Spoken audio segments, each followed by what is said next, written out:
morning, champions. Happy Wednesday morning, coming to you live from the 5 a.m. club, where we get up early and we conquer our morning to own our day.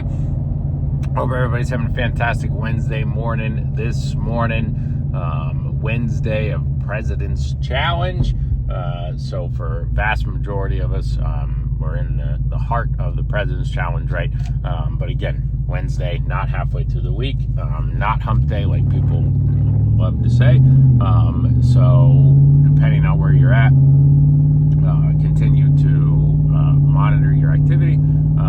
Hopefully you're at least at 10 hours. Really should be at 12. And focus on that on a daily basis. But my main message this morning that I wanted to share with everybody was something that I think it's always good to remind ourselves of.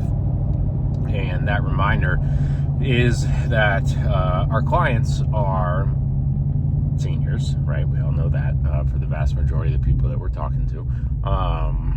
And, you know, for those that don't know, my dad, he's 75 now, you know, he's on a walker recently, and that's made him more kind of irritable than he already was. And so, you know, even as his son, and talking and dealing with him, one, some days are better than others. Two, I really have to slow down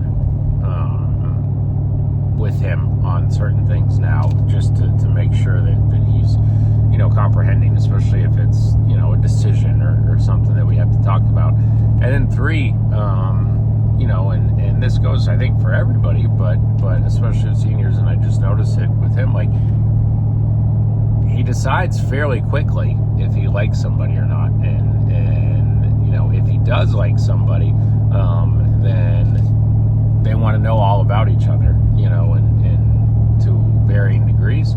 And so I tell you that story because our clients, right, can be shorter tempered than your average person a lot of times. Two, they decide very quickly on the phone whether they like you or not. And then three, in order for them to continue to like you, you need to make sure that you're taking your time in that warm-up and really getting to know them and having them feel like they're getting to know you. But again, a lot of times getting to know you turns into just you asking them enough questions so that really just they're hearing your voice, asking them questions about things that are important to them to get them to open up and talk. And so I just, it's a constant reminder we all need to make for ourselves, because it's very easy to just rush through a warm-up, or just cut out a lot of that altogether and try and jump right into, you know, well, Ms. Jones, you need some insurance, right? And if we cut out the most crucial part, which is getting them to know, like, and trust us, then we're doing ourselves a disservice in an attempt to speed up the process, in an attempt to find out if there's a sale there quicker, in an attempt to make commission. All of these things, while that might be the ultimate goal, you're actually hurting yourself when you're not really making that connection and making that friend. So I just wanted to reiterate that again this morning, especially on a President's Challenge week, that the fastest way to make a sale is actually to make a friend. And so let's remember that today. Let's remember our process. Let's remember the PEC. Let's remember to slow down, to speed up. So let's aspire to be better today than we were yesterday. Do it every single day, folks. Be amazed at where you end up. Let's have a fantastic Wednesday. See you guys all on the National Call soon. I'm out. Woo!